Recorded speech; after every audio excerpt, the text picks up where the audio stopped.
Au cours de la prise de poids due à une balance énergétique positive, l'individu va développer sa masse grasse et sa quantité totale de tissu adipeux. Ce tissu va progressivement se modifier et s'altérer, comme nous allons le détailler dans ce cours.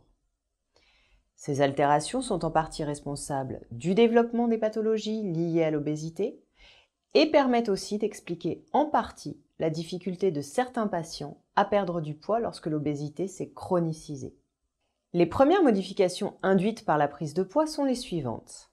Les adipocytes grossissent ou s'hypertrophient pour stocker plus de triglycérides.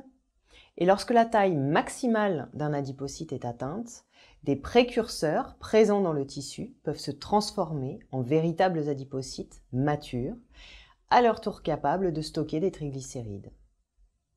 Ce phénomène est appelé l'adipogénèse.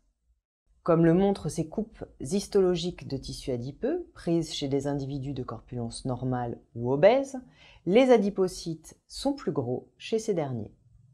Ainsi, on peut résumer l'ensemble des adaptations qui surviennent au cours de la prise de poids.